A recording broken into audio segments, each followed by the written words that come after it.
আসসালামু আলাইকুম, শুভ সন্ধ্যা। তারেক্স অ্যাডমিশন কটেজের পক্ষ থেকে তোমাদের সবাইকে অনেক শুভেচ্ছা ও অভিনন্দন। আজকে আমরা একটি অ্যাকাউন্টিং ক্লাস নিব। আমাদের এটা পেইড ব্যাচের ক্লাস ছিল, কিন্তু তোমাদের অনেক শিক্ষার্থীর রিকোয়েস্ট থাকে যে ভাই আসলে আপনাদের প্ল্যাটফর্মে আমরা যুক্ত হব, আসলে আপনাদের ক্লাসগুলো কেমন হয় বা অ্যাকাউন্টিং ক্লাস কেমন হয়। যেমন অনেক শিক্ষার্থীর এরকম একটা কমপ্লেন ছিল যে ভাই আমরা একটু আপনাদের ক্লাসটা দেখতে চাই, ইচ্ছা করছে। তো যার জন্য আমরা আজকে আমাদের পেইড ব্যাচের ক্লাসটাই তোমাদের জন্য, সবার জন্য উন্মুক্ত রাখছি। তোমরা আমাদের ক্লাসটা দেখো, যদি ভালো মনে হয় তাহলে ইনশাল্লাহ অবশ্যই তোমরা আমাদের কোর্সে যুক্ত হবা। আর যদি তোমাদের মনে হয় যে না ভাই ক্লাস ঠিক নেই, ভালো লাগে না, তাহলে ওকে ফাইন, তোমরা যেখানে ইচ্ছা ভর্তি হয়ে যাও। আমরা আমাদের ক্লাসগুলো লাইভে রাখি শুধুমাত্র তোমাদের জন্য, যে তোমাদের আমরা দেখাবো যে হ্যাঁ আমাদের ক্লাসগুলো কীরকম হয় বা আমরা স্টুডেন্টদের পড়াচ্ছি। প্রত্যেকটা ক্লাস আমরা লাইভে দিই, আমরা কোনো পেইড ক্লাস দিই না। তো তোমরা যে যেখানে আছো একটু দ্রুত যুক্ত হয়ে যাবো। আমরা সবাইকে নিয়ে ইনশাল্লাহ ক্লাসটা শুরু করে দিব। অতি শীঘ্রই ক্লাসটা শুরু হবে। তোমরা যে যেখানে আছো একটু দ্রুত যুক্ত হয়ে যাবো, ঠিক আছে? যে যেখানে আছো একদম দেরি করবো না। আজকের ক্লাসটা আমরা জাস্ট তোমাদের জন্য, সবার জন্য একটু লাইভে রাখছি, যেন তোমরা সবাই আমাদের ক্লাসটা মনোযোগ দিয়ে করতে পারো, ঠিক আছে? তো যে যেখানে আছো দ্রুত যুক্ত হয়ে যাবো ভাইয়ারা, আমরা ক্লাসটা শুরু করে দিব ইনশাল্লাহ। প্রথমত আমাকে জানাবা আমার কথা সাউন্ড ক্লিয়ার কিনা, আমাকে তোমরা ক্লিয়ারলি দেখছো কিনা, ঠিক আছে? সব কিছু একটু ক্লিয়ারলি জানাবা সবাই, দ্রুত একটু কমেন্টে জানাবা সবাই, ঠিক আছে? আমরা খুব শীঘ্রই ক্লাসটা শুরু করে দিব। তোমরা জানাবা আমার কথা সাউন্ড ক্লিয়ার কিনা, ঠিক আছে? তাহলে আমরা ক্লাসটা ইনশাল্লাহ শুরু করে দিব। আর কে কোথা থেকে আমাদের ক্লাসটা দেখছো সেটা একটু আমাকে কনফার্ম করে যে ভাইয়া আমরা কোথা থেকে ক্লাসটা দেখছি, আমি একটু জানবো যে তোমরা কোথা থেকে আসলে আমাদের ক্লাসটা দেখছো, ঠিক আছে? ওকে, একটু দ্রুত জানাবা, দ্রুত।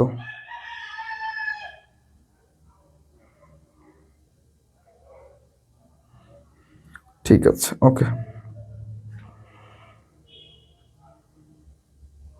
ওকে, সবাই একটু দ্রুত যুক্ত হয়ে যাও। সবাই যে যেখানে আছো একটু জানাবা আমাকে আমার কথা ক্লিয়ার কিনা, আমাকে ক্লিয়ার দেখতে পাচ্ছ কিনা, ঠিক আছে? আমি একটু ক্লাসটা একটু শেয়ার দিব, তোমরা একটু ক্লাসটা শেয়ার দাও। তোমরা একটু ক্লাসটা শেয়ার দাও ভাইয়ারা, ঠিক আছে? তোমরা একটু ক্লাসটা শেয়ার দাও, যেন আমরা সবাইকে নিয়ে ক্লাসটা শুরু করতে পারি। ফাইন, তাহলে আমি দেখতে পাচ্ছি আমাদের অনেক শিক্ষার্থী যুক্ত হয়ে গিয়েছে অলরেডি। কেমন আছো সবাই একটু জানাবা। ফাইন, ঠিক আছে, ওকে। জান্নাত ওয়ালাইকুম আসসালাম, মাহফুজ ওয়ালাইকুম আসসালাম, মুনতাহা ওয়ালাইকুম আসসালাম। ঠিক আছে, চলো আমরা শুরু করে দিই, আমরা বেশিক্ষণ সময় নষ্ট করবো না, আমরা ক্লাসে চলে যাই। দেখো এখন আমাদের প্রথমত আজকে হচ্ছে আমাদের কি কি টপিক আছে আগে আমরা একটু দেখে নিই। দেখো আমাদের টপিকগুলো হচ্ছে কি, দেখো স্থায়ী সম্পত্তি হিসাব রক্ষণ। স্থায়ী সম্পত্তি হিসাব রক্ষণ মানে কি ভাইয়া? এটা হচ্ছে অবচয়। এটা কি ভাইয়া বলো তো? এটা হচ্ছে অবচয়। Okay fine. আর্থিক বিবরণী, আর্থিক বিবরণী তোমরা জানি, আর্থিক অবস্থার বিবরণী। আর্থিক অবস্থার বিবরণী একটা কথা হিলা পদ্ধতি, যেটা আমাদের সাধারণত বইতে থাকে না, বা বইতে সাধারণত ওইটা ওইভাবে ক্লিয়ারলি থাকে না, কারণ আমাদের বর্তমান অধ্যায়গুলোতে এটা পড়াই না। তবু আমরা একটু আলোচনা করব, ঠিক আছে? তো যে যেখানে আছে একটু দ্রুত যুক্ত হয়ে যাও, আমরা ইনশাল্লাহ শুরু করে দিব, ঠিক আছে? ওকে, ঠিক আছে, যে যেখানে আছে একটু দ্রুত যুক্ত হয়ে যাও, আমরা একটু দেখবো। ফাইন, ওকে ওকে। জয়া নমস্কার ভাইয়া, ওকে ঠিক আছে। ওকে, মানে আমি সাজেক থেকে বর্তমানে বাগাইছড়ি যে আছি। ওকে ঠিক আছে ভাইয়া, ওকে। সাজেক গেলে তোমার সাথে ইনশাল্লাহ দেখা করবো আমরা, ঠিক আছে? ওকে, এখন হচ্ছে দেখো স্থায়ী সম্পত্তির হিসাব সংরক্ষণ, এটা আমরা একটু খুব সহজ একটু বেসিক আলোচনা করবো। আসলে বুঝতে হবে আসলে অবচয় জিনিসটা কি। একটা হচ্ছে অবচয়, একটা হচ্ছে অপচয়। বলতো অবচয় আর হচ্ছে অপচয়ের মধ্যে পার্থক্য কি বলতো ভাইয়া? বলতো যে একটা হচ্ছে অবচয়, একটা হচ্ছে অপচয়। অপচয় পার্থক্য কি বলতো? অবচয় আর হচ্ছে অপচয়, এদের মধ্যে পার্থক্য কি দেখো। অপচয়টা কি, ধরো ধরো কোনো একটা স্থায়ী সম্পদ, দেখো কোনো একটা স্থায়ী সম্পদ আছে তোমার, ধরো স্থায়ী সম্পদ দাম হচ্ছে ধরো 10,000 টাকা। ধরো সাপোজ আমার এই ফোনটার দামই হচ্ছে কত টাকা? 10,000 টাকা। ওকে, এই ফোনটা আমি ব্যবসায় প্রতিষ্ঠানে কি ব্যবহার করি। তাহলে ধরো ব্যবসায় প্রতিষ্ঠানের জন্য আমি একটা ফোন কিনলাম কত টাকা দিয়ে? 10,000 টাকা দিয়ে। বুঝছো? ফোনটা আমি ব্যবসা প্রতিষ্ঠানের জন্য 10,000 টাকা দিয়ে কিনলাম, এবং এই ফোনটার দাম যেহেতু 10,000 টাকা, এটা আমাদের প্রতিষ্ঠানের জন্য অনেক বড় একটা খরচ হয়েছে। অ্যামাউন্ট কম দিয়ে এক্সাম্পল দিতেছি, তো অনেক বড় একটা খরচ হয়ে গেছে। এখন দেখো প্রত্যেক বছর কিন্তু একটা ব্যবসায়ী প্রতিষ্ঠান বড় বড় খরচগুলো করতে পারবে না। তারা কি করবে? তারা প্রত্যেক বছর যদি বড় বড় খরচগুলো করে, তাহলে প্রতিষ্ঠানের লাভ হবে কোন জায়গা থেকে বলো? লাভ তো আর হচ্ছে না। তো প্রতিষ্ঠান কি করে? ধরো এই বছর ধরো 10,000 টাকা দিয়ে একটা প্রোডাক্ট বা একটা কোনো একটা ফোন ক্রয় করলো, প্রত্যেক বছর এইটা ভেবে নেই যে এইখান থেকে কিছু কিছু করে ক্ষয় হয় বা ক্ষতি হয়। মানে ধরো এই ফোনটা ধরো আমরা ধরে নিলাম যে আগামী 5 বছর চলবে। কয় বছর চলবে? 5 বছর চলবে। ফোনটা যদি 5 বছর চলে, তাহলে প্রত্যেক বছর আমরা কি করবো? ধরে নিবো এটা 2,000 টাকা করে কি ক্ষয় হবে। তাহলে প্রত্যেক বছর 2,000 টাকা করে ধরো এইভাবে ক্ষয় হইতেছে, বুঝতে পারছো? এই যে এখন দেখো 5 বছর পরে গিয়ে ধরো এই ফোনের আমার 10,000 টাকা উঠে আসবে। কত টাকা উঠে আসবে? 10,000 টাকা উঠে আসবে। তখনকার সময় গিয়ে কিন্তু এই ফোনটা 10,000 টাকা দিয়ে কিনতে পারবা না। এই ফোনটার দাম হবে কত টাকা বলো তো? ফোনটার দাম হবে ধরো 15,000 টাকা। তবু দেখো প্রতিষ্ঠানে দেখো একসাথে 15,000 টাকা অনেক টাকা, কিন্তু আগে তোমার টাকাটা উঠে আসছে অবচয়ের মাধ্যমে কত টাকা? 10,000 টাকা। আর তোমার এক্সট্রা লাগতেছে কত? 5,000 টাকা। তার মানে দেখো তোমার বিশাল বড় একটা খরচ কি অনেক কম অংশ হয়ে গেল। তো এইভাবে সাধারণত কি আমরা অবচয়ের হিসাব করে থাকি, যদিও আপেক্ষিক অর্থে দেখা যায় যে অবচয়ের একটা ব্যয়, এটা একটা সম্পদ হিসেবে কি প্রতিষ্ঠান থেকে যায়, এটা আসলে খরচ না, এটা আমাদের লাভের হিসাব থেকে কি আমরা একটু ব্যয় দেখা রাখি, যাতে করে কি ওই টাকা দিয়ে আমরা ইন ফিউচার একটা প্রোডাক্ট কিনতে পারি। কিন্তু অপচয় কি, যেটা কি ধরো আমাদের শুধু শুধু কি আমরা ব্যবহার করতেছি, ধরো মনে করি এই ফোনটা আমি কিনে আনলাম, এনে তো ঠাস করে ফেলে দিলাম, ভেঙে গেল, তার মানে কি এটা প্রতিষ্ঠানের জন্য কি এটা অপচয়। ওকে, অবচয় আর অপচয়ের মধ্যে এইটুকুই সাধারণ পার্থক্য। ওকে, সুমাইয়া সারা ওয়ালাইকুম আসসালাম, রাহিমা নেহার ওয়ালাইকুম আসসালাম, কেমন আছি? আলহামদুলিল্লাহ। এফ এস ফাইজা ওয়ালাইকুম আসসালাম, ওকে নমস্কার, ঠিক আছে স্যার। তাহলে এইভাবে হচ্ছে আমরা আসলে বেসিকগুলো কি ক্লিয়ার করে আলোচনা করার চেষ্টা করব, তাহলে আমাদের এই জিনিসগুলো আমাদের মোটামুটি ক্লিয়ার আশা করি। তাহলে চলো আমরা হচ্ছে এখন কোশ্চেনে চলে যাই। মূলত এইটুকু হচ্ছে আমাদের মেইন। এখন অবচয় বিভিন্নভাবে হয়, অবচয় বিভিন্নভাবে হয়, সাধারণত তোমাদের হতে পারে দুইভাবে। কি কি হতে পারে দেখো তো? দেখো, একটা হতে পারে সরল রৈখিক, একটা হতে পারে কি ভাই সরল রৈখিক। ওকে, সরল রৈখিক। আরেকটা কি বলতো? আরেকটা হচ্ছে ক্রমহ্রাসমান। একটা কি বলতো ভাই? ক্রমহ্রাসমান, ক্রমহ্রাসমান, ক্রমহ্রাসমান। ওকে, ক্রমহ্রাসমান। এখন দেখো ক্রমহ্রাসমানটা কিরকম আর সরল কিরকম? সরল হচ্ছে ভাই দেখো বছর দেওয়া থাকে, কি দেওয়া থাকে? বছর দেওয়া থাকে। আর হচ্ছে তোমার ধরো সম্পদের দাম দেওয়া থাকে, সম্পদের দাম। তাহলে এইটার ক্ষেত্রে আমরা কি সূত্র ব্যবহার করি? ঠিক আছে, সম্পত্তির মূল্য, সম্পত্তির মূল্য ডিভাইড বাই আয়ুষ্কাল, ডিভাইড বাই আয়ুষ্কাল। ওকে, আয়ুষ্কাল। আর যদি ভগ্নাংশ মূল্য থাকে তাহলে মাইনাস ভগ্নাংশ মূল্য, ভগ্নাংশ মূল্য। ঠিক আছে, এইভাবে হচ্ছে আমরা ম্যাথটা করে থাকি। আর মনে রাখবে ক্রমহ্রাসমান যে পদ্ধতিতে আবার কি কি করা হয় না দেখো তো? ভগ্নাংশের মূল্যের কোনো কাজ নেই। ওকে, ভগ্নাবশেষ মূল্যের কোনো কাজ থাকে না, ভগ্নাবশেষ মূল্যের কোনো কাজ নেই, ভগ্নাংশ মূল্যের কোনো কাজ নেই। ওকে, ভগ্নাবশেষ মূল্যের কোনো কাজ নাই, কেননা এটা আসলো কি এইটা নিয়ে আমরা কোনো হিসাবে ধরি না। আর আর দেখো ক্রমহ্রাসমান যে পদ্ধতিতে অবচয়ের হার নির্ণয় করা হয় কিভাবে? অবচয়ের হার, অবচয়ের হার নির্ণয় করা হয় কিভাবে? 100 ইন্টু 2, 100 ইন্টু 2 ডিভাইডেড বাই কি বলতো? বছর শেষ। এইভাবে হচ্ছে আমাদের কি অবচয়ের হারটা নির্ণয় করা, সেটা হতে পারে 10%। আর দেখো ক্রমহ্রাসমান মানে কি দেখো তো? প্রত্যেক বছর কি হ্রাস পাবে, প্রত্যেক বছর কি পায়? হ্রাস পায়। যেমন ধরো 1 লক্ষ টাকা, ধরো 1 লক্ষ টাকা একটা প্রোডাক্টের দাম, এটা 10%, তাহলে কত হলো বলো তো? 10,000 টাকা। তাহলে আমাদের আর আছে কত টাকা? 90,000 টাকা। ওকে, 90,000 টাকার উপরে আবার পরবর্তী বছর আবার 10%, তাহলে কত টাকা হবে? 9,000 টাকা। তাহলে 90,000 থেকে 9,000 বাদ দিলে থাকে কত টাকা? আবার 81,000 টাকা। তাহলে 81,000 টাকার উপর আবার 10%, তাহলে কত হবে? 8,100। যে এইভাবে প্রত্যেক বছর কমে, কিন্তু সরলরৈখিক পদ্ধতিতে কখনো এইভাবে কমে না। কি হয়? ধরো সম্পত্তির মূল্য হচ্ছে 1 লক্ষ টাকা, ধরো সম্পত্তির মূল্য হচ্ছে কত টাকা? 1 লক্ষ টাকা। ওকে, 1 লক্ষ টাকা ডিভাইড বাই ধরো 5 বছর, তাহলে 5 দিয়ে ভাগ দাও, তাহলে কত? 20,000 টাকা। তাহলে দেখো সরলরৈখিক পদ্ধতি হচ্ছে প্রত্যেক বছর হচ্ছে অবচয় হবে 20,000 টাকা করে, কিন্তু ক্রমহ্রাসমান যে পদ্ধতিতে অবচয় কিভাবে হবে? প্রত্যেক বছর পার্সেন্টেজ আকারে কি কমতে থাকবে। ঠিক আছে, একটা সময় পর গিয়ে কি এটা একদম ব্যালেন্স শূন্য হয়ে যাবে, এটা কি হয়ে যাবে? ব্যালেন্স একদম শূন্য হয়ে যাবে। তাহলে এইভাবে হচ্ছে কি আমাদের ম্যাথগুলা সাধারণত করা হয়ে থাকে। ঠিক আছে, তাহলে আশা করি মোটামুটি তোমরা বুঝতে পারছো, যে যেখানে আছো ক্লাস একটু মনোযোগ দিয়ে করবা, ইনশাল্লাহ আমরা আশা করছি আজকে অনেক কিছু শিখে যাব। ঠিক আছে, ওকে ফাইন। পরবর্তী কোশ্চেনে যাই। দেখো আমরা এখন একদম কোশ্চেনে চলে যাবো। দেখো প্রথম কোশ্চেনটার অ্যান্সার কি হবে বলো তো? অবচয় ধার্যের কারণে হিসাব বিজ্ঞানের কোন নীতির প্রয়োগ ঘটেছে? দেখো তো, অবচয় যখন আমরা ধার্য করা হয়, অবচয় ধার্য করার ফলে হিসাব বিজ্ঞানের কোন নীতির প্রয়োগ ঘটেছে? সবাই একটু অ্যান্সার করো, সবাই সবাই একটু অ্যান্সার করো। আসসালামু আলাইকুম স্যার। স্যার আমি ক্লাসে, স্যার স্যার আমি ক্লাসে, ক্লাস শেষ করে কল দিই।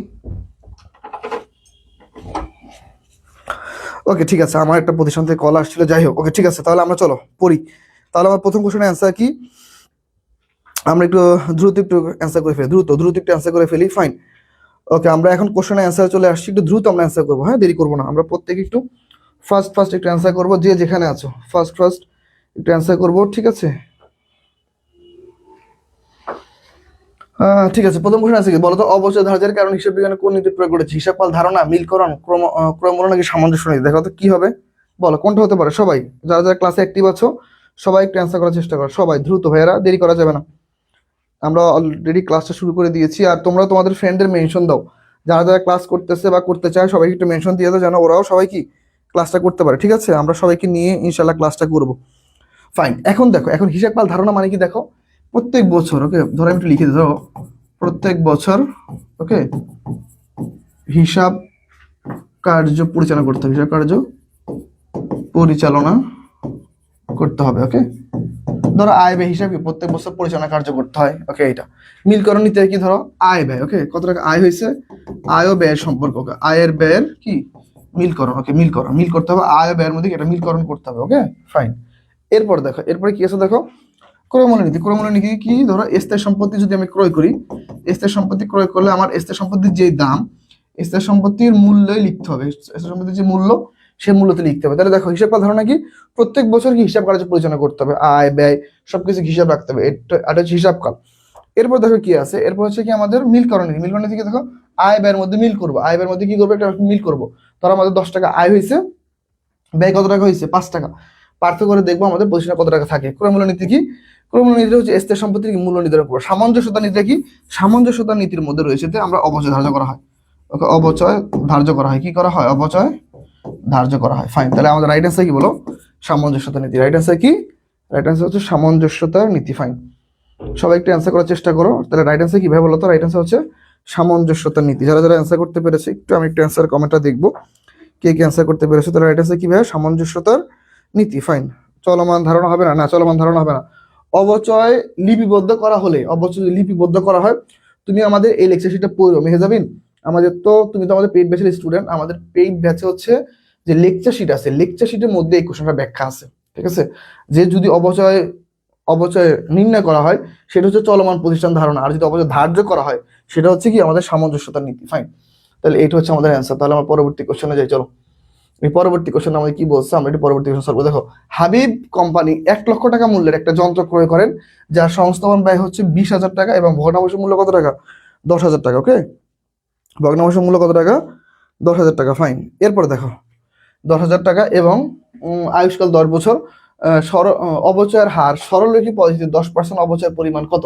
তাহলে এখন দেখো কোম্পানি একটা যন্ত্র ক্রয় করছে, যন্ত্রের দাম কত বলো তো, যন্ত্রের দাম হচ্ছে 1 লক্ষ টাকা। তোমরা সবাই অ্যান্সার করে ফেলো। ওকে, সংস্থা বলবে কত টাকা বলো তো, 20,000 টাকা। ওকে ফাইন, আমরা বলছিলাম না সরলরৈখিক পদ্ধতিতে অবচয় থাকলে, সরি ভগ্নাংশ মূল্য থাকলে এটা বাদ যাবে, তাহলে মাইনাস হচ্ছে ভগ্নাংশ মূল্য, বাদ দাও। তাহলে কত টাকা থাকে বলো তো, 1,20,10, তাহলে 1,10,000 টাকা। আর দেখো এইখানে আয়ুষ্কাল 10 বছর, আয়ুষ্কাল কত বছর বলো তো, আয়ুষ্কাল হচ্ছে 10 বছর। ফাইন, আয়ুষ্কাল কত বছর, 10 বছর। সরলরৈখিক পদ্ধতিতে 10% অবচয় ধরা, দেখো 10% দিয়ে করলো অ্যান্সার পাবা, 10 বছর দিয়ে অ্যান্সার করলো, তাহলে ধরো আমরা 10% দিয়ে করি, 10%। তাহলে প্রত্যেক বছর অবচয় পরিমাণ কত বলো তো, 11,000 টাকা। কত টাকা প্রত্যেক বছর সরলরৈখিক পদ্ধতিতে অবচয় হার কত, 11,000 টাকা। 11,000 টাকা হচ্ছে আমাদের রাইট অ্যান্সার। ফাইন, তোমরা প্রত্যেকটা অ্যান্সার করে ফেলো, 11,000 টাকা। ওকে, চামিলি ওয়ালাইকুম আসসালাম। ঠিক আছে, আমরা সবাই একটু অ্যান্সার করো, সবাই। মাজিদুল ইসলাম অ্যান্সার করেছো, চামিলি চলে আসছো, মাহফুজ আসলাম, মেহজাবিন, নূর, অ্যাঞ্জেল, জান্নাত, ওকে মহসিন, মজিদ আলী, রহিমা নেহার। ঠিক আছে, প্রত্যেকে একটু আমরা ক্লাসে অ্যাক্টিভ থাকবো, প্রত্যেকে একটু অ্যান্সার করার চেষ্টা করবো। হ্যাঁ Chameli, thank you so much. Okay, angel answer করেছো, ঠিক আছে। তাহলে আমরা হচ্ছে পরবর্তী কোশ্চেনে যাই, চলো। দেখো আজকে কোশ্চেন কম কিন্তু ম্যাথ বেশি, বুঝতে পারছো। আজকে প্রায় যদি ধরো 30টা কোশ্চেন থাকে, 30টার মধ্যে 20টাই ম্যাথ। আজকে অনেকগুলো ম্যাথ নিয়ে আসছি, আজকে আমরা ম্যাথ সলভ করবো, কেননা আমাদের পেইড ব্যাচে আমরা ম্যাথ বেশি পড়ে। আলম ব্রাদার্স 2018 সালের 1 জানুয়ারি তারিখে 1 লক্ষ টাকা মূল্যের একটা নতুন মেশিন ক্রয় করেন। আচ্ছা, নতুন মেশিন ক্রয় করছে কত টাকা দিয়ে, 1 লক্ষ টাকা দিয়ে। দেখো এর সংস্থাপন ব্যয় কত টাকা, 10,000 টাকা। ওকে, সংস্থাপন ব্যয় কত টাকা, 10,000 টাকা। পরিবহন খরচ বাবদ 10,000 টাকা, ভ্যাট বাবদ 20,000 টাকা ব্যয় করলেন। প্রতিষ্ঠানে বার্ষিক 10% হারে সরলরৈখিক অবচয় ধার্য করা হয়। তাহলে এইটা কি সরলরৈখিক পদ্ধতিতে অবচয় ধার্য করা হয়। সিদ্ধান্ত গ্রহণ করেন মেশিনটি বার্ষিক অবচয়ের পরিমাণ কত। ফাইন, তাহলে আমাদের মেশিনের দাম কত টাকা ভাই বলো তো, 1 লক্ষ টাকা। ফাইন, 1 লক্ষ টাকা। সংস্থাপন ব্যয় বাবদ কত টাকা, 10,000 টাকা। ওকে ওকে, এরপর দেখো পরিবহন খরচ, তাহলে মেশিনটা যখন আসছে তাহলে পরিবহন খরচ কত টাকা, ওকে দিল। এরপর দেখো তো ভ্যাট কত টাকা বলো তো, ভ্যাট 20,000 টাকা। ভ্যাটটা কি আসবে না আসবে না বলো তো, ভ্যাটটা কি আসবে না আসবে না বলো। ওকে, সুমাই স্যার অ্যান্সার করেছো, ডালিয়া লিয়া অ্যান্সার করেছো, ঠিক আছে। এখন দেখো ভ্যাট কত টাকা, দেখো 20,000 টাকা। ফাইন, ভ্যাট তো আসবে এখানে। ওকে, 20,000 টাকা। ফাইন, তাহলে যোগ করো কত হয়, তাহলে 1,40,000 টাকা, 1,40,000 টাকা। আর দেখো সরলরৈখিক পদ্ধতিতে অবচয় ধার্য কত পার্সেন্ট, 10%, তাহলে ইন্টু 10%, তাহলে আলটিমেটলি কত টাকা বলো তো, 14,000 টাকা। 14,000 টাকা হচ্ছে আমাদের রাইট অ্যান্সার। এখন সবাই একটু অ্যান্সার করো, সবাই। ওকে, ঠিক আছে, সবাই একটু অ্যান্সার করো, সবাই একটু অ্যান্সার করো। 13,000 টাকা। আচ্ছা, তোমার হিসাবে মাহফুজ 13,000 টাকা কিভাবে ভাই বলো তো, তুমি কোনটা বাদ দিছো, সমস্ত পরিবহন ব্যয় বাদ দিছো না ভাই। মেশিন ক্রয়ের সাথে ক্রয় সংক্রান্ত আনুষঙ্গিক সকল খরচ মেশিনের ক্রয় মূল্যে যুক্ত হবে। সেটা মেশিন ক্রয় হতে পারে, সংস্থাপন হতে পারে, পরিবহন হতে পারে, ভ্যাট হতে পারে। মেশিনটা ক্রয় করার সময় একবার ভ্যাট দিয়ে ক্রয় করতে হয়, ওইটা মেশিনের দামের সাথে অ্যাড করতে হয়, 14,000 টাকা হবে।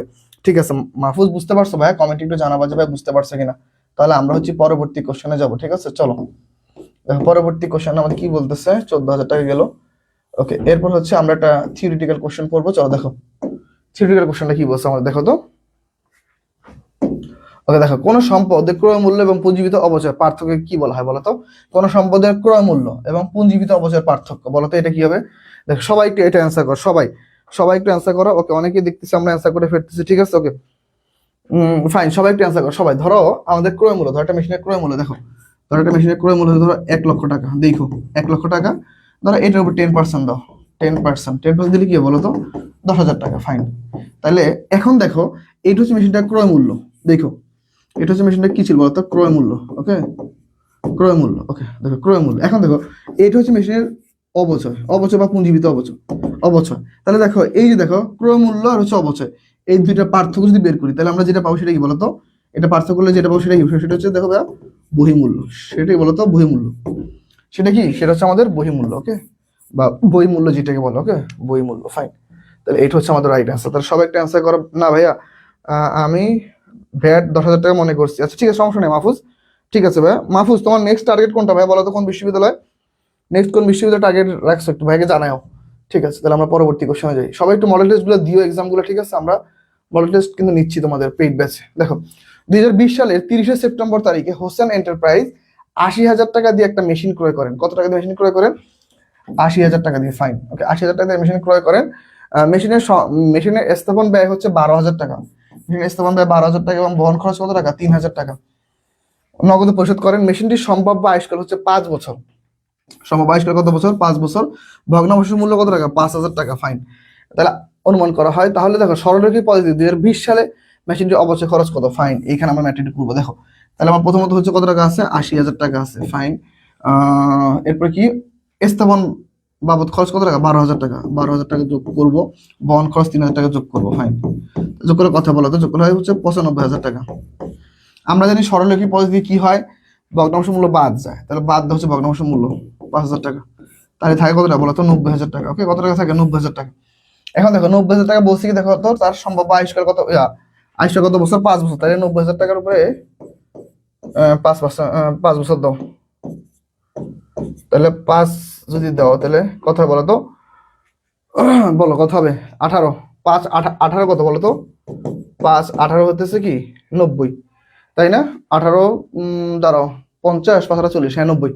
তাহলে 18,000 টাকা হচ্ছে কি পুরো 1 বছর অবচয়। কিন্তু দেখো এইখানে তো পুরো 1 বছরটা ব্যবহার করে নেই, 30শে সেপ্টেম্বর করে করছে, তাহলে সেপ্টেম্বরও বাদ, তাহলে অক্টোবর নভেম্বর ডিসেম্বর, তাহলে 3 মাস। তাহলে গুণ 3 ডিভাইডেড বাই 12 শেষ। তাহলে একে দিয়ে একে কাটো, কাটলে কত হবে বলো তো? 3 4 12। 4 দিয়ে একে কাটো কত হবে বলো? 4 দিয়ে একে কাটলে কত হয়? 4 4 16। আচ্ছা এটা কি একটু অন্য কালার দিয়ে করি না? তাহলে ধরো 4 না? ওকে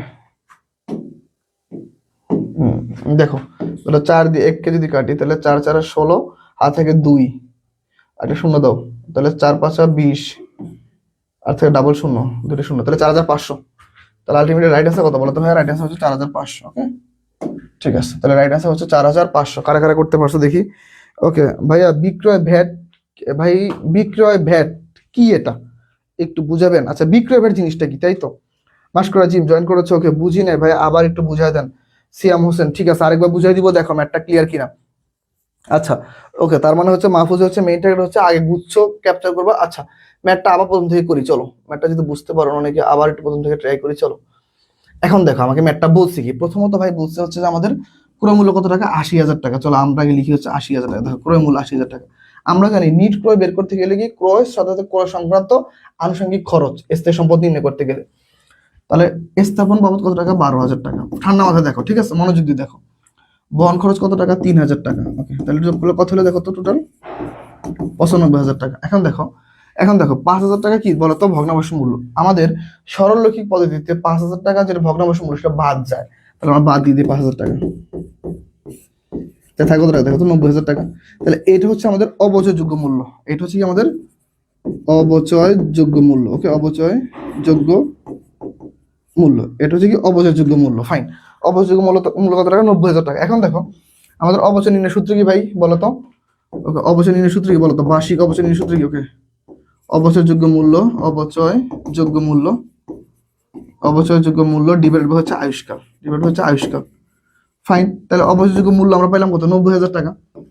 তাহলে 90,000 আর আয়ুষের কথা হচ্ছে 5 বছর, তাহলে 8টা দিয়ে ভাগ দিলে কত হয় বলতো, 18,000 টাকা হয় ভাগ দিলে, কথা হয় 18,000 টাকা হয় ভাগ দিলে। এখন দেখো মেশিনটা ক্রয় করছে 30শে সেপ্টেম্বর।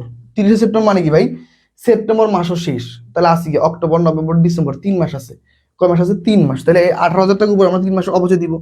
কেননা আমরা তো ম্যাথ করি কিসের, 1 বছরের ম্যাথ করি, আমরা তো সারা বছরের ম্যাথ করি না, 5 বছরের ম্যাথ করি না, আমরা করি 1 বছরের ম্যাথ। তাহলে 1 বছরে আর বাকি আছে 3 মাস। এই জন্য বলতেছে ভাই 18,000 টাকা ইন্টু 3 মাস, আর টোটাল বছর কত, 12। 3 দিয়ে একে কাটা কত হবে, 4, আর একে 4 দিয়ে 18 কাটা হয় 4,500। ঠিক আছে, এই হচ্ছে আমাদের রাইট অ্যান্সার। আশা করি বুঝতে পারছো। যে যে বুঝো নাই শেষে বলো বুঝতে পারছো কিনা। এস এইচ সিয়াম হুসাইন, বুঝতে পারছো কিনা আমাকে জানাও। আশা করি এখন ম্যাথটা বুঝতে পারছো। দেখো তো ভাইয়া, বুঝতে পারছো কিনা আমাকে একটু কনফার্ম করবো। আশা করি বুঝতে পারছো। তাহলে আমরা হচ্ছে পরবর্তী কোশ্চেনে চলে যাব। ওকে, দেখো পরবর্তী কোশ্চেনটা আমাদের কি বলছে। হ্যাঁ দেখো, এই কোশ্চেনটা দেখো, সেম কোশ্চেনটা জাস্ট একটু চেঞ্জ করে দিচ্ছে। কি চেঞ্জ করে দিচ্ছে আমরা আমরা একটু দেখলে বুঝতে পারো কি চেঞ্জ করছে। দেখো কি বলছে, দেখো 2020 সালে 30শে সেপ্টেম্বর তারিখে হোসেন এন্টারপ্রাইজ 80,000 টাকা দিয়ে একটা মেশিন ক্রয় করেন। মেশিনের সংস্থাপন ব্যয় 12,000 টাকা এবং বহন খরচ কত, 3,000 টাকা নগদ পরিশোধ করেন। ওকে, মেশিনটি সম্ভাব্য আয়ুষ্কাল হচ্ছে 5 বছর, ভগ্নাংশের মূল্য হচ্ছে 5,000 টাকা। প্রতিষ্ঠানটি যদি পরবর্তী বছরগুলো দ্বিগুণ ক্রমহ্রাসমান যে পদ্ধতিতে অবচয় ধার্য করা হয়, তাহলে অবচয় হার কত। আমি একটু আগে লিখছি ক্রমহ্রাসমান জের। ওকে, ক্রমহ্রাসমান। ওকে, আমি একটু লিখে দিই, ক্রমহ্রাসমান জের পদ্ধতিতে অবচয়, জের পদ্ধতিতে হচ্ছে অবচয়ের হার নির্ণয়, অবচয়ের হার ইকুয়াল টু 100 × 2 ডিভাইড বাই বছর শেষ। এই সূত্র দিয়ে আমরা করতে পারবো। তাহলে কি হবে বলতো, তাহলে 100 × 2, বছর সংখ্যা কত, 5 বছর, এখানে কিছু লাগবে না। ওকে, 5, তাহলে 5 দিয়ে একে কাটো, 5 20 100, তাহলে 20 দিনে কত, 40%। তাহলে রাইট অ্যান্সার কত বলতো, রাইট অ্যান্সার হচ্ছে আমাদের 40%। এটা মাথায় রাখতে হবে। রাইট অ্যান্সার কত, রাইট অ্যান্সার হচ্ছে 40%। মাহফুজ করছো, ঠিক আছে। যারা যারা বুঝতে পারো না একটু ভালো মতো ক্লাসটা করে ইনশাল্লাহ আশা করি বুঝে ফেলবা। ঠিক আছে, আমরা খুব সুন্দর করে বুঝাই দিব, কোনো সমস্যা নেই। দেখো তাহলে পরবর্তী কোশ্চেনে চলে যাব। দেখো পরবর্তী কোশ্চেন আমাদের কি বলছে, দেখো পরবর্তী কোশ্চেন বলছে, দেখো সুমা ট্রেডার্স ব্যবসায়ের জন্য 50,000 টাকা দিয়ে একটা যন্ত্র ক্রয় করেন এবং আমদানি শুল্ক বাবদ 5,000 টাকা প্রদান করেন। এছাড়াও বহন খরচ 3,000 টাকা এবং মেশিনের অপারেটরের বেতন হচ্ছে 1,000 টাকা খরচ করেন। যন্ত্রপাতি হিসেবে কত টাকা ডেবিট করবেন। তাহলে দেখো সেম, তাহলে প্রথমে যন্ত্রপাতি কিনছে কত টাকা দিয়ে, 50,000 টাকা দিয়ে, 50,000 টাকা দিয়ে কিনছে, যোগ। দেখো আমদানি শুল্ক বাবদ কত টাকা দিচ্ছে, 5,000 টাকা, এটাও যোগ যোগ। বহন খরচ কত টাকা, 3,000 টাকা, 3,000 যোগ। এখন দেখো অপারেটরের বেতন বা performance, দেখো এই বেতনটা কিন্তু সে প্রত্যেকবার দিবে। ঠিক আছে, এটা প্রতি মাসে প্রদান করতে হবে না তাকে, প্রতি মাসে দিতে হবে, প্রতি মাসে দিতে হবে। ওকে, দিতে হবে। তার মানে এটা হচ্ছে স্থায়ী সম্পদের মধ্যে আসবে না। ওকে, স্থায়ী সম্পদে আসবে না, স্থায়ী সম্পদে আসবে না। ওকে, স্থায়ী সম্পদে আসবে না। তাহলে আলটিমেটলি আসবে 50, 5 আর 3, তাহলে কত টাকা হয় বলতো, 58,000 টাকা। তাহলে 58,000 টাকা হচ্ছে আমাদের রাইট অ্যান্সার। তাহলে আলটিমেটলি রাইট অ্যান্সার কত টাকা বলো তো, রাইট অ্যান্সার হচ্ছে আমাদের 58,000 টাকা। ওকে ফাইন, মাহফুজ অ্যান্সার করেছো, চামেলি অ্যান্সার করেছো, ডালিয়া লিয়া অ্যান্সার করেছো। ওকে ফাইন, সবাই অ্যান্সার করতেছো, গুড। রাহিমা নেহার অ্যান্সার করতেছো, মানিক কুমার চাকমা অ্যান্সার করেছো। ঠিক আছে, সবাই সবাই একটু বেশি বেশি অ্যান্সার করো। ঠিক আছে, সবাই একটু বেশি বেশি অ্যান্সার করো। আমরা ইনশাল্লাহ আশা করছি একটু মনোযোগ দিয়ে দেখলে ইনশাল্লাহ আমরা খুব সুন্দর মতো করে শেষ করে দিব। ঠিক আছে, ওকে সবাই সবাই একটু অ্যান্সার করো, সবাই সবাই একটু অ্যান্সার করে ফেলো ভাইয়ারা। ফাইন, তাহলে আমরা হচ্ছে পরবর্তী কোশ্চেনে যাবো। দেখো পরবর্তী কোশ্চেন আমাদের কি বলছে, দেখো স্থায়ী সম্পত্তির অর্জন মূল্যকে কি বলা হয় বলতো, স্থায়ী সম্পত্তির অর্জন মূল্যকে কি বলা হয়। সবাই সবাই একটু অ্যান্সার করো ভাইয়া, সবাই প্লিজ সবাই একটু দ্রুত অ্যান্সার করো। স্থায়ী সম্পত্তির অর্জন মূল্যকে কি বলা হয় বলো, সবাই স্থায়ী সম্পত্তির অর্জন মূল্যকে কি বলা হয়, সবাই একটু অ্যান্সার করো। ঠিক আছে, স্থায়ী সম্পত্তির অর্জন মূল্যকে কি বলা হয় বলো, সবাই একটু অ্যান্সার করো, সবাই দ্রুত।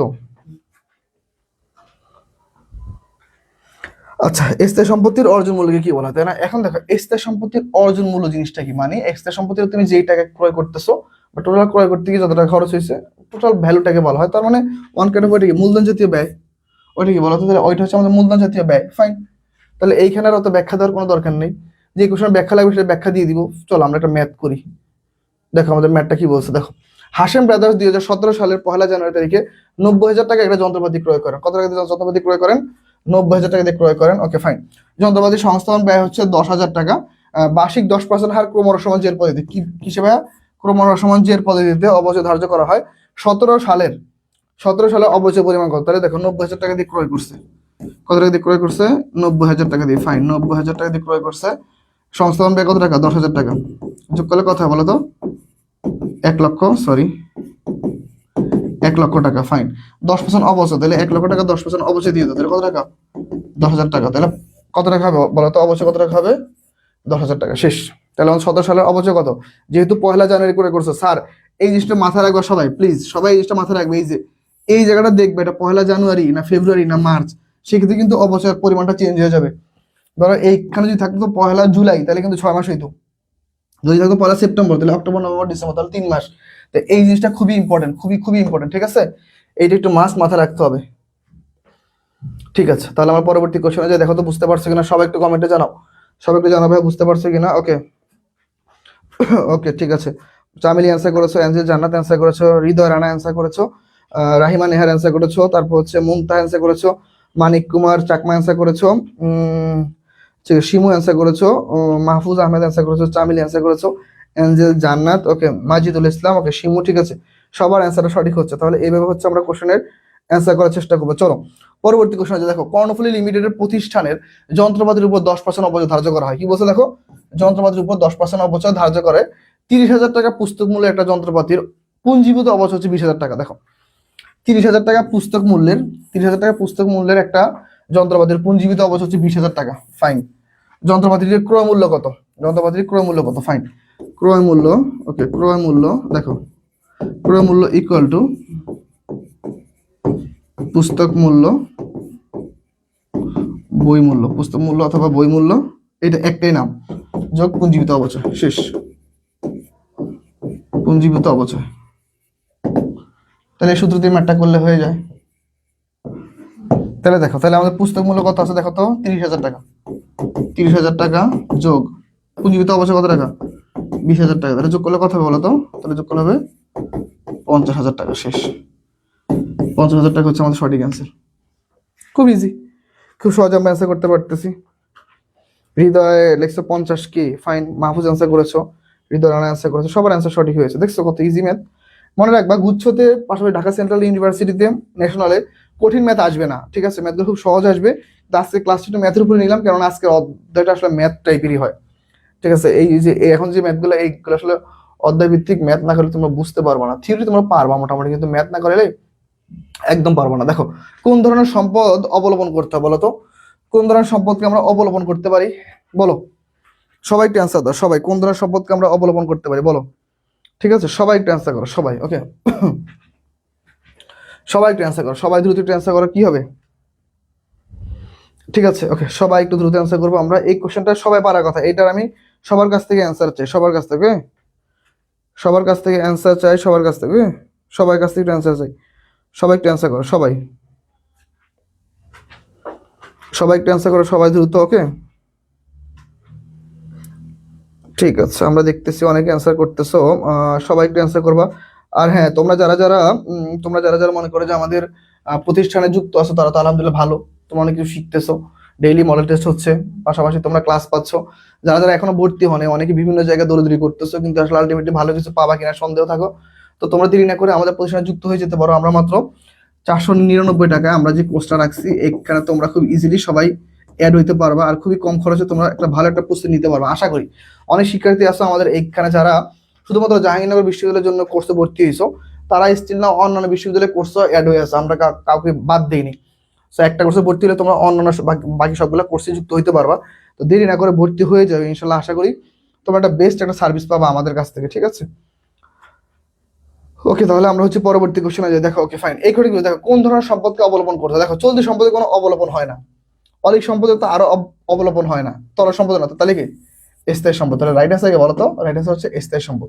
তাহলে স্থায়ী সম্পদে কি হয় বলো তো? স্থায়ী সম্পদের অবলম্বন হয়, অন্য কোনো সম্পদে কোনো অবলম্বন হতে পারে না। এখন দেখো, আর্থিক অবস্থার বিবরণী, আর্থিক অবস্থার বিবরণীর ক্ষেত্রে আমরা কিছু কিছু জিনিস পড়বো, যেমন ধরো গ্যাপ, তারপর IFRS, এই জিনিসগুলো আমরা একটু ভালো মতো পড়ার চেষ্টা করবো। কারণ আর্থিক অবস্থার বিবরণী মেইন কাহিনী কি ভাই? ধরো আমাদের যেই তিনটা জিনিস বেশি আসে, বুঝতে পারছো? ধরো বিশদ আয় বিবরণী, বিশদ আয় বিবরণী, বিশদ আয় বিবরণী কি? বিশদ আয় বিবরণী, এরপরে কি বলতো? মালিকানা সত্ত্ব বিবরণী, মালিকানা সত্ত্ব বিবরণী, ওকে, মালিকানা সত্ত্ব বিবরণী, আর হচ্ছে কি বলতো আর্থিক অবস্থা বিবরণী, ওকে, আর্থিক অবস্থা বিবরণী, ফাইন। ধরো এই তিনটে হিসাব। ধরো বিষয়দায় বিবরণীতে যেখান থেকে ম্যাথগুলো আসে, ধরো আমি জাস্ট একটা দেখাই। ধরো মনে করো আমাকে কি কি বের করতে বলে, নিট ক্রয় বের করতে বলে, নিট ক্রয় বের করতে বলে, এই জিনিসটা সবসময় পরীক্ষা হলে চায়। বিক্রিত পণ্যের ব্যয় বের করতে বলে, আমি একটু পরে ম্যাথগুলো করবো, বিক্রিত পণ্যের ব্যয়, বিক্রিত পণ্যের ব্যয় বের করতে বলে, এইসব কোশ্চেন চায়, ওকে। তারপর ধরো আমাদের বিক্রিত পণ্যের ব্যয় বের করতে বলে, এরপর ধরো আমাদের নিট লাভ বের করতে বলে, নিট লাভ, নিট লাভ বের করতে বলে, ঠিক আছে। এরপর ধরো আমাদের কিছু কিছু কোশ্চেন থাকে এরকম যে ধরো কিছু একটা এন্ট্রি দিয়ে বলে যে এটা কিসে আসবে, পরিচালন ব্যয়তে নাকি প্রত্যক্ষ ব্যয়তে, এরকম একটা আছে। পৃথিবীতে একটা মাত্র প্রত্যক্ষ আয় আছে, বলো তো কোনটা? পৃথিবীতে একটা মাত্র প্রত্যক্ষ আয় আছে, প্রত্যক্ষ আয়, বলতো সেটা কোনটা? একটা মাত্র প্রত্যক্ষ আয় আছে, ওকে।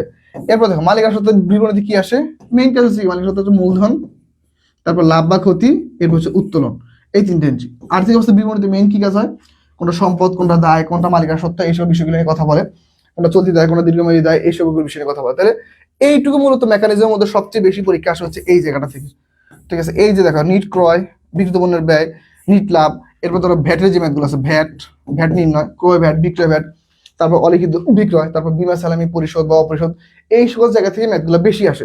তো আজকে আমরা হচ্ছে এই সকল জায়গাগুলো নিয়ে একটু আলোচনা করব, এই সকল জায়গাগুলো একটু পড়ার চেষ্টা করবো, চলো। এখন দেখো প্রথম কোশ্চেনটা হচ্ছে আমাদের ম্যাথ দিয়ে, প্রথম কোশ্চেন আমাদের ম্যাথ দিয়ে কি বলছে দেখো, উজয়ন ট্রেডার্স, ওকে, স্থায়ী সম্পদের না অবচয় হয়, ওকে, ঠিক আছে, ঠিক আছে, স্থায়ী সম্পদের না অবচয় হয়, ফাইন।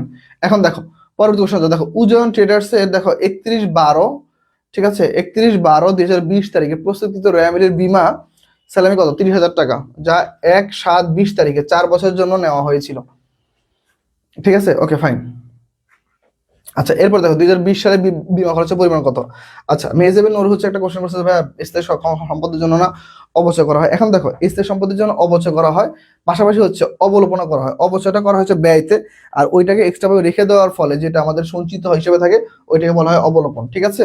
কোশ্চেন একটু ডিপ আসছে হয়তো এই জন্য ধরতে পারো নাই। সাধারণত আমরা অবচয়টাকে মিন করি, যে স্থায়ী সম্পদের ক্ষেত্রে অবচয় হয়, অবলোপন হয় না, ঠিক আছে। সাধারণত আমাদের কিসের ক্ষেত্রে হয়,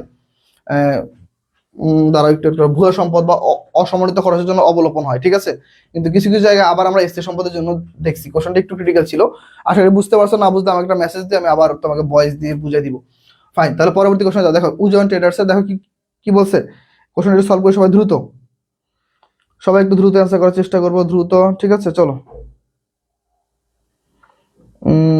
যে যেখান থেকে ক্লাসটা করতেছো ভাই একটু ক্লাসটা একটু শেয়ার দিও, যারা যারা এখনো ক্লাসটা শেয়ার দাও না, কারা কারা এখনো ক্লাসটা শেয়ার দাও না বলো তো আমাকে, ঠিক আছে, ওকে, সবাই একটু অ্যান্সার করো, সবাই, সবাই একটু অ্যান্সার করো, সবাই। তাহলে আমরা দেখতেছি ক্লাসে কারা কারা যুক্ত আছে, যারা যারা যুক্ত নাই ক্লাসে, ঠিক আছে। এই যে যারা এই যে আমাদের পেইড বেশি শিক্ষার্থী অনেক বাচ্চা কাচ্চারা আছে যে ভাই ক্লাস চাও, যে ভাই ক্লাস দেন, ক্লাস দেন, ক্লাস যখন দিই তোমরা আবার তারাই ক্লাসে থাকো না। দেখো তাহলে কি বলছে, বীমা স্যালারি পরিমাণ মতো 30,000 টাকা, যা 1/7/2020 তারিখে 4 বছরের জন্য নেওয়া হয়েছিল। তাহলে দেখো 2020 সালে বীমা খরচের পরিমাণ কত। এখন দেখো তাহলে আমাকে এই 30,000 টাকা 4 বছরের জন্য নেওয়া হয়েছে, তাহলে 30,000 টাকা ধরো আমরা 30,000 টাকাকে আমরা 4 দিয়ে ভাগ দিই, তাহলে কথা বলো তো 7,500 হবে না, 7,500। তাহলে প্রত্যেক বছরের জন্য কত টাকা করে, 7,500। কিন্তু দেখো বলছে 1/7/2020, তার মানে অর্ধেক, তার মানে এইটার অর্ধেক বছর, তাহলে কত, 3,750 না, হ্যাঁ 3,750। তাহলে আলটিমেটলি অর্ধেক করলে কত হবে, 3,750 টাকা, ফাইন। যারা যারা অ্যান্সার করতেছো দেখি কারা কারা অ্যান্সার করেছো।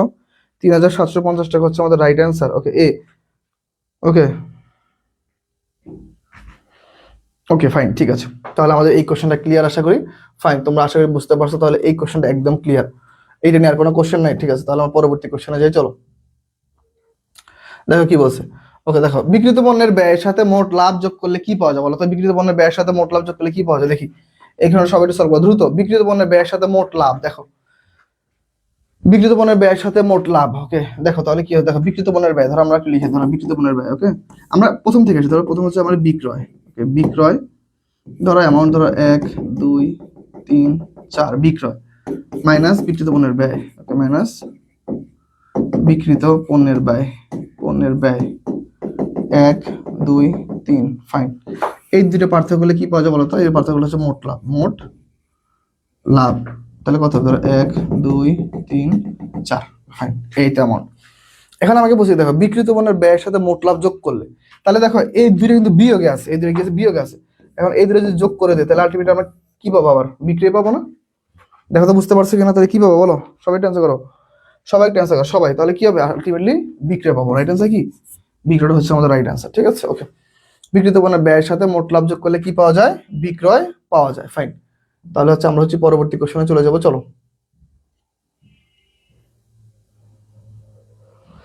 এইটা তো আমার মনে হয় না এই টাকার অ্যান্সার করতে হবে। ঠিক আছে, ওকে। রিমি ফারহা, ওকে, যুক্ত হয়েছে, ওয়ালাইকুম আসসালাম। ঠিক আছে ভাই, ক্লাস করো। দেখো তাহলে আমাদের এই কোশ্চেনটার অ্যান্সার কি হবে বলো? এই কোশ্চেনের অ্যান্সার সবাই সবাই একটু অ্যান্সার করে। পাওনাদার আর্থিক অবস্থা বিবরণী কোন অংশ থাকে? এটা আমরা সবাই জানি, এটা আমরা সবাই জানি, সবাই একটু অ্যান্সার করবো। ঠিক আছে, এটা আমরা সবাই অ্যান্সার করার চেষ্টা করবো, সবাই। ওকে, ঠিক আছে, এটা আমরা সবাই অ্যান্সার করবো, সবাই। হুম, ঠিক আছে, এই কোশ্চেনটা আমরা সবাই একটু অ্যান্সার করবো। দেখি কারা কারা অ্যান্সার করতে পারতেছো। সবাই একটু অ্যান্সার করো, সবাই। ঠিক আছে, অবশ্যই কি আর্থিক অবস্থা বিবরণী কোনটা থাকে বলতো? চলতি দায়ের পাশে থাকে। ঠিক আছে, চলতি দায়ের পাশে থাকে, এটা আমরা সবাই জানি মোটামুটি, তাই না? কোন পাশে থাকে? তাহলে দায়ের পাশে থাকে। 14 হচ্ছে বি। ফাইন, এটা আমরা সবাই অ্যান্সার পারি। এটা নিয়ে আর সময় নষ্ট করা যাবে না, পরবর্তীতে আমরা আরো ম্যাথ আছে। দেখো তো, নিচের কোনটি পরোক্ষ খরচ বলো তো? নিচের কোনটি পরোক্ষ খরচ বলো? নিচের কোনটি পরোক্ষ খরচ? সবাই একটু অ্যান্সার করো, সবাই। নিচের কোনটি হচ্ছে পরোক্ষ খরচ? দেখি এটা অ্যান্সার করো সবাই। নিচের কোনটি পরোক্ষ খরচ? সবাই। নিচের কোনটি পরোক্ষ খরচ? এটি একটু অ্যান্সার করো সবাই দেখি। প্রত্যক্ষ আর পরোক্ষ খরচের মধ্যে পার্থক্য কি? এটা তো অবশ্যই আমরা জানি, তাই না? ওকে,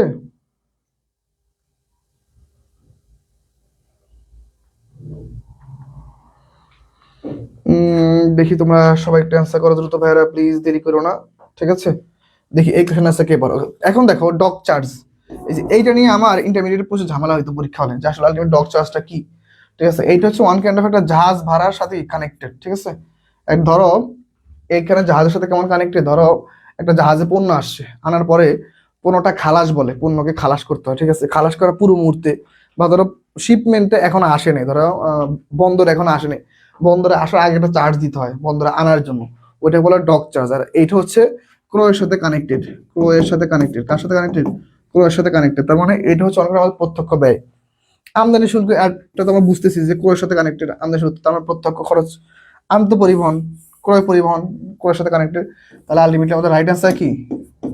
পরোক্ষ খরচ কোনটা বলো তো? নিরীক্ষা ব্যয়। পরোক্ষ খরচ কোনটা ব্যয়? পরোক্ষ খরচ হচ্ছে আমাদের নিরীক্ষা ব্যয়। ফাইন, পরবর্তী কোশ্চেনে যাও। দেখো কি বলছে পরবর্তী কোশ্চেন, দেখো বলছে হচ্ছে র্যামিলে অগ্রিম বেতনের পরিমাণ 15,000 টাকা। র্যামিলে অগ্রিম বেতন কত টাকা?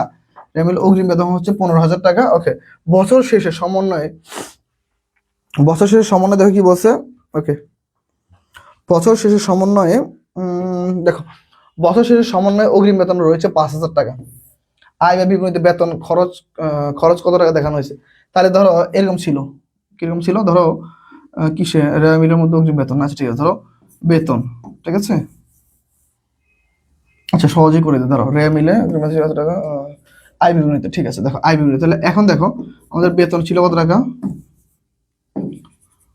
অগ্রিম বেতন, অগ্রিম বেতন ছিল 15,000 টাকা। তার মধ্যে এখন দেখা যাচ্ছে কত টাকা? অবশিষ্ট অগ্রিম, তাহলে 5,000 টাকা। তাহলে আলটিমেটলি খরচ কত টাকা বলো তো? আরো সহজে করে, 15,000 টাকা তোমার অগ্রিম আছে, অগ্রিম আছে। ফাইন, এখন দেখো এখন অগ্রিম আছে কত টাকা? 5,000 টাকা। তাহলে অগ্রিম এখন যদি 5,000 টাকা থাকে, তাহলে আলটিমেটলি খরচ কত টাকা বলো তো? খরচ হচ্ছে 10,000 টাকা। খরচ কত টাকা? 10,000 টাকা। আরো সহজে করে দিচ্ছি না, খরচ হচ্ছে 10,000 টাকা। 10,000 টাকা হবে। রানা অ্যান্সার করেছো, ওকে। মাজিদুল অ্যান্সার করেছো, ফাইন। রিমি ফারহা অ্যান্সার করেছো, রাহিমা নেহার, চামেলি, হৃদয় রানা, ওকে, সবাই অ্যান্সার করেছো। ওকে,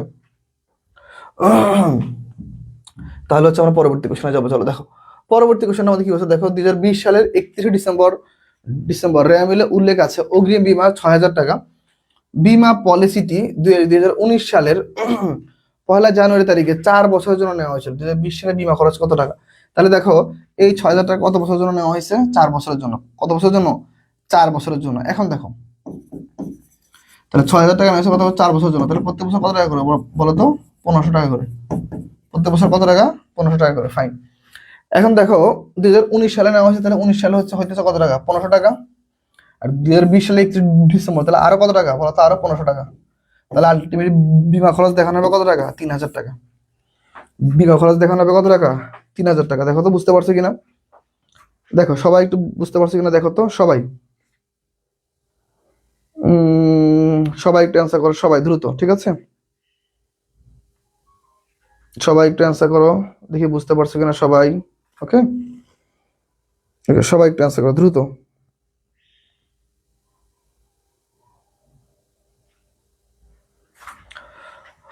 একটু দেখো তো, এই কোশ্চেনটা একটু আরেকবার একটু দেখি, দাঁড়াও একটু ওয়েট করো, এই কোশ্চেন একটু ক্রিটিক্যাল মনে হইতেছে, একটু দেখতে দাও, দাঁড়াও। ঠিক আছে, ওকে দাঁড়াও, আমি আরেকবার কোশ্চেন একটু পড়ে নেই, একটু দেখি। 2020 সালে 31 ডিসেম্বর তারিখে উল্লেখ রয়েছে অগ্রিম বীমা প্রিমিয়াম হচ্ছে কত টাকা? 6,000 টাকা। বীমা পলিসিতে 2019 সালে জানুয়ারিতে 4 বছরের জন্য নেওয়া হয়েছে। ওকে, বীমা খরচ, সরি সরি একটু ভুল হয়েছে। দেখো দেখো 2019 সালে, দেখো 2019 সালে যখন বীমাটা যখন নেয়, তখন বীমাটা আলটিমেট দাম ছিল হচ্ছে 8,000 টাকা। দেখো 8,000 টাকা।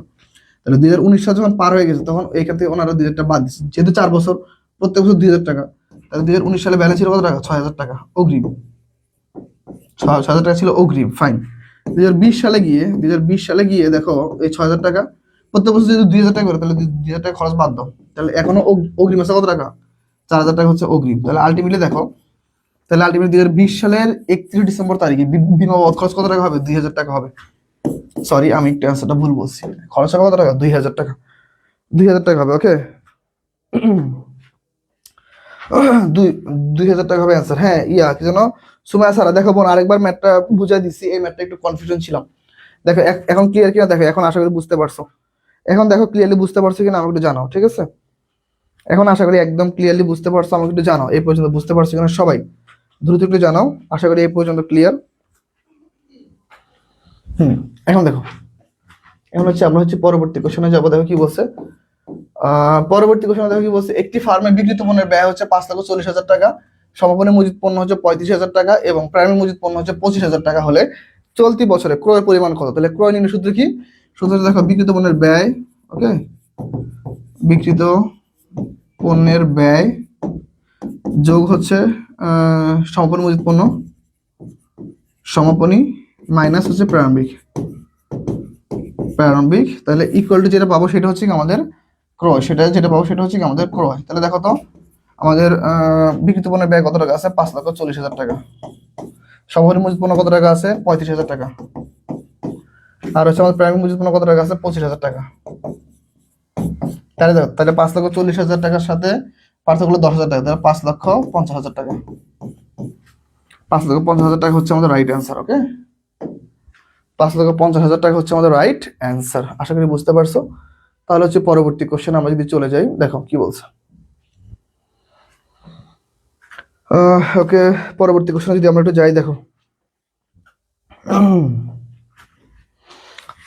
তাহলে আমরা পরবর্তী কোশ্চেনটা একটু ট্রাই করব। চলো এখন দেখো পরবর্তী কোশ্চেনটা আমাদের কি বলতেছে, পরবর্তী কোশ্চেনটা আমরা একটু দেখা ট্রাই করব, যারা যারা যুক্ত আছো ক্লাসে, ঠিক আছে? এখন দেখো পরবর্তী কোশ্চেন কি বলছে, দেখো শামীম ট্রেডার্স 2020 সালে 31 ডিসেম্বর তারিখে সমাপ্ত বছরের প্রস্তুতকৃত হিসাব বই হতে নিম্নলিখিত তথ্যগুলো পাওয়া যায়। আমরা দেখবো কি নিট ক্রয়ের পরিমাণ কত, নিট ক্রয়, ঠিক আছে? নিট ক্রয়টা আমরা বের করবো। তাহলে ক্রয় হচ্ছে কত টাকা? 50,000 টাকা, ফাইন। ক্রয় 50,000 টাকা, আমদানি জাহাজ ভাড়া 6,000 টাকা, আমদানি শুল্ক 10,000 টাকা, বিক্রয় 1,00,000 টাকা, বই ফেরত কত টাকা বলো তো? ঠিক আছে, কত টাকা? 3,000 টাকা, ফাইন। আমরা খুবই সহজে ম্যাথ করবো। তাহলে ক্রয়, নিট ক্রয় বের করবো না, নিট ক্রয়, ওকে, নিট ক্রয়। তাহলে হচ্ছে ক্রয় মাইনাস হচ্ছে কি বই ফেরত, ফাইন। তাহলে চলো, তাহলে আমরা ম্যাথটা করে ফেলে 50,000 টাকা মাইনাস হচ্ছে 3,000 টাকা, ফাইন,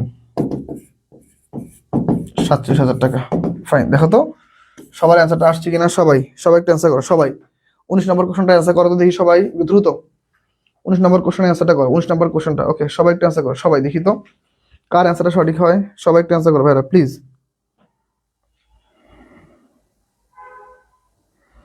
সবাই একটা অ্যান্সার করো, সবাই, আমি একটু সবার একটা অ্যান্সার দেবো, ঠিক আছে?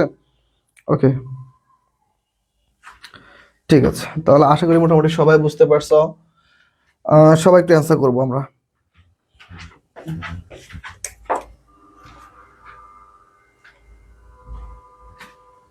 সবাই একটু অ্যান্সার করে ফেলো, ঠিক আছে? আমি এখনো কারো করে অ্যান্সার পাই নাই, কারণ কি তোমরা একটু অ্যান্সার করো ভাইয়ারা, প্লিজ, সবার অ্যান্সারটা একটু দেখবো।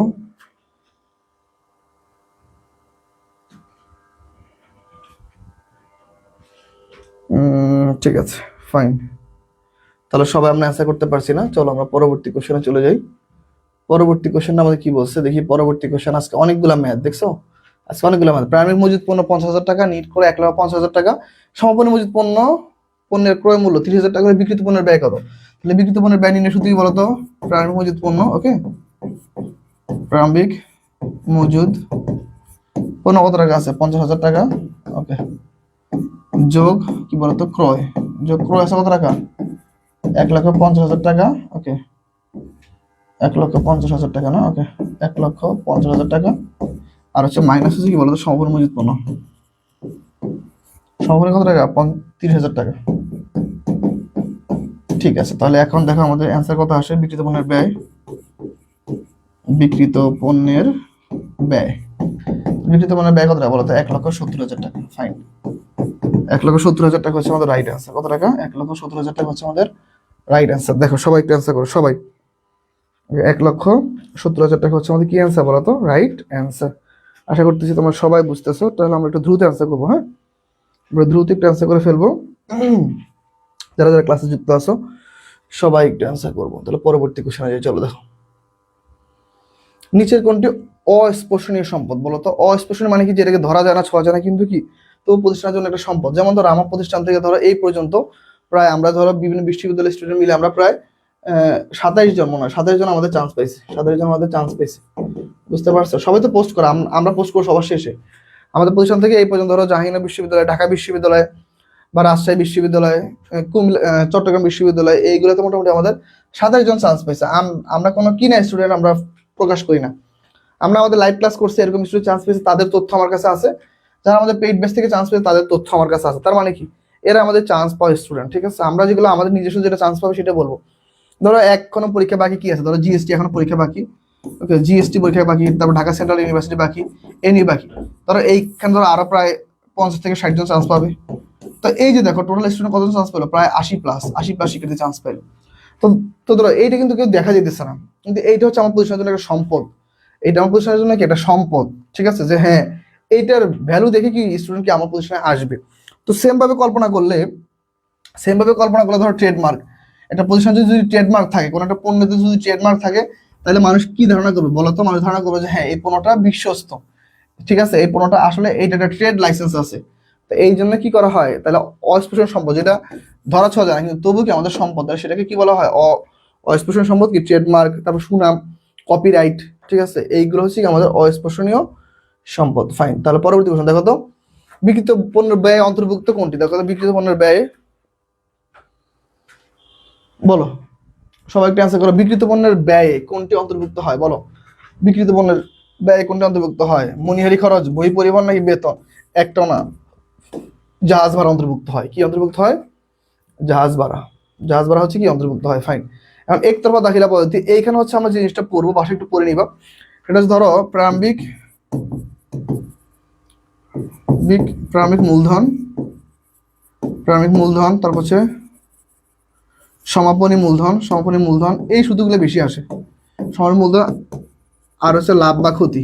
যেমন এবারও দেখছি, এবারও রাজশাহী বিশ্ববিদ্যালয় পরীক্ষা এখান থেকে একটা কোশ্চেন আসছে, এই যে রাজশাহী বিশ্ববিদ্যালয় পরীক্ষা এখান থেকে একটা কোশ্চেন আসছে, ঠিক আছে?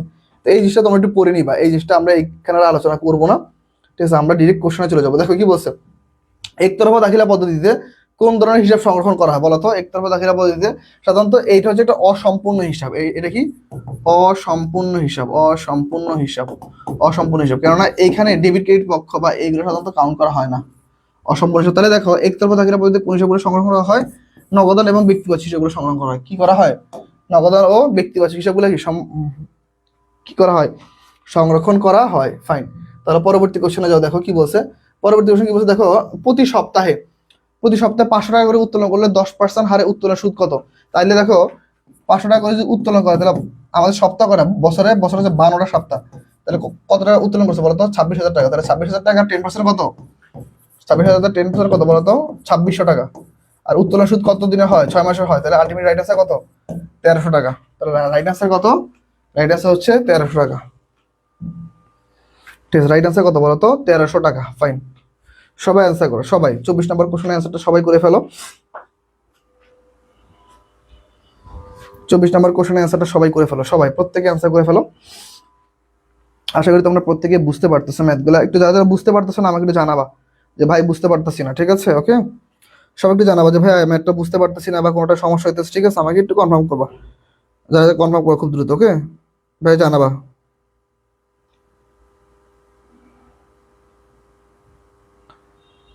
ঠিক আছে, তাহলে আমরা হচ্ছে পরবর্তী কোশ্চেনে চলে যাই, চলো দেখি পরবর্তী কোশ্চেন আমাদের কি বলতেছে। দেখো 25 নম্বর কোশ্চেন দেখো, একতরফা দাখিলা পদ্ধতিতে দেখো কি বলছে, একতরফা দাখিলা পদ্ধতি কিভাবে লাভ ক্ষতি নির্ধারণ করা হয় বলো তো? কিভাবে লাভ ক্ষতি নির্ণয় করা হয় বলো?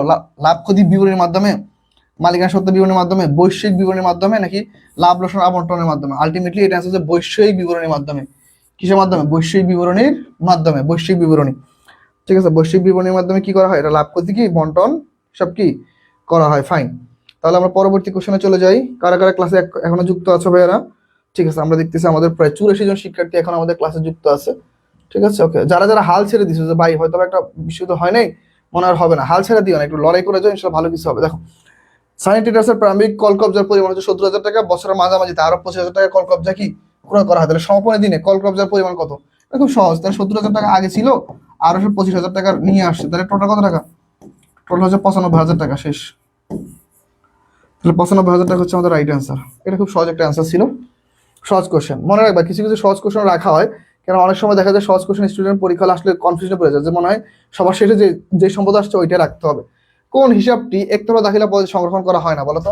কোন হিসাবটি একতরফা দাখিলা পদ্ধতি সংরক্ষণ করা হয় না?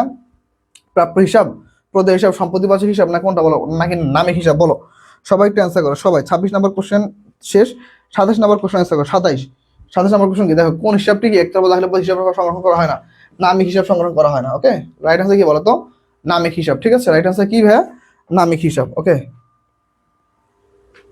তাহলে হচ্ছে আমরা হচ্ছে পরবর্তী কোশ্চেনে চলে যাব, চলো দেখি পরবর্তী কোশ্চেনটা আমাদের কি বলতেছে।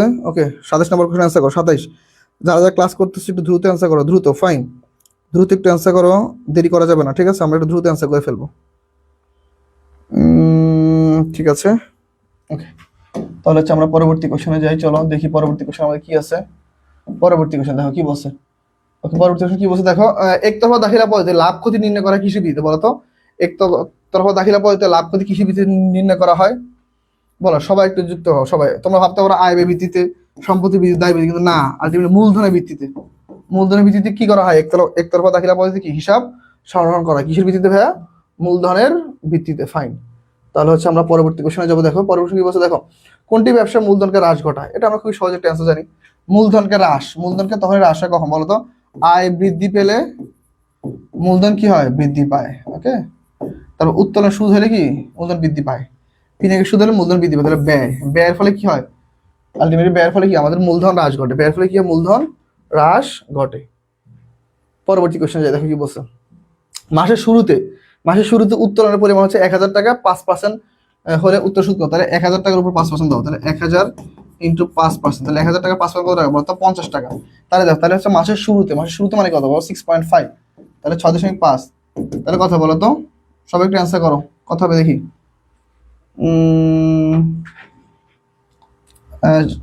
350, তাহলে 350 টাকা হয়, ফাইন। দেখো তো ঠিক আছে কিনা, 350 টাকা হবে? আমি কি ভুল করলাম? দাঁড়াতে একটু ওয়েট করুন দেখি, একটু ভেঙে ভেঙে করি।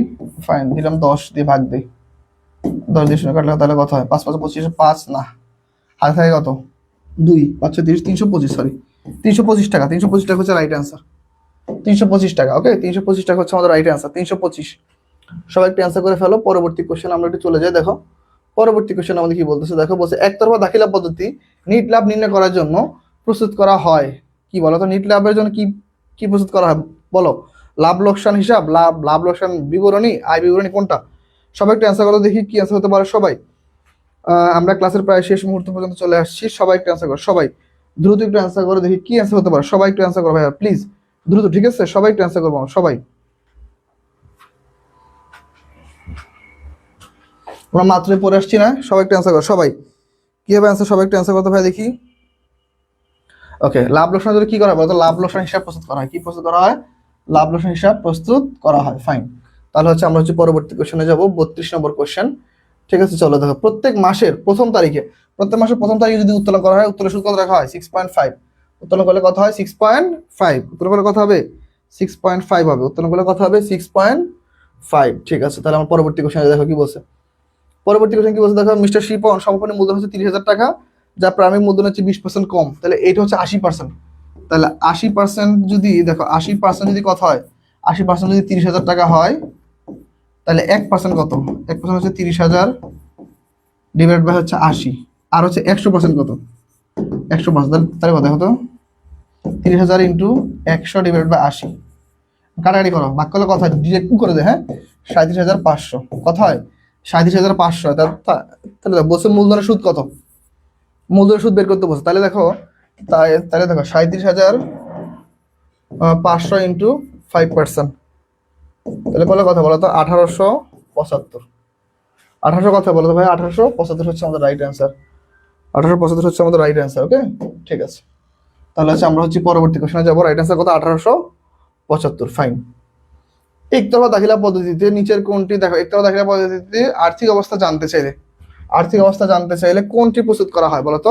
আর্থিক অবস্থা বিবরণী জানতে চাইলে কোনটি প্রস্তুত করা হয়? বিষয় বিবরণী প্রস্তুত করা হয়। কি করা হয়? বিষয় বিবরণী প্রস্তুত করা হয়। ঠিক আছে, তোমরা অনেকেই অ্যান্সার করতেছো, যারা যারা অ্যান্সার করতেছো না বা যারা যারা অ্যান্সার বুঝতেছো না কাইন্ডলি জানাবা যে ভাই ক্লিয়ার না অ্যান্সার, তাহলে আমি আরেকবার বুঝাই দিব, সমস্যা নেই। পরবর্তী কোশ্চেন, একতরফা দাখিলা পদ্ধতি নিচের কোন হিসাব করা হয় না? তাহলে এটা তো আমরা আগে করে আসছি। কি বলতো, একতরফা দাখিলা পদ্ধতি কোন হিসাব করা হয় না বলতো? নামিক হিসাব। কি একতরফা দাখিলা পদ্ধতি হিসাব রাখা হয় না, নামিক হিসাবের হিসাব রাখা হয় না। না নামিক হিসাব কোনগুলো ভাই বলতো? আয় ব্যয় আর কি, আয় ব্যয় আর হচ্ছে উত্তোলন। নামিক হিসাবগুলো কোনগুলা? নামিক হিসাবগুলো হচ্ছে আয় ব্যয় উত্তোলন। আমাদের ক্লাসের লাস্ট কোশ্চেন নাও, লাস্ট কোশ্চেনটা সবাই অ্যান্সার করো দেখি। লাস্ট কোশ্চেনটা সবাই একটু অ্যান্সার করো, সবাই লাস্ট এই কোশ্চেনটা সবাই অ্যান্সার করো। এই কোশ্চেনটা দেখি, আমি লিখে দিই, সব ভালো যার শেষ ভালো তার, না দেখি এই কোশ্চেনটা কারা কারা পারে। সব ভালো যার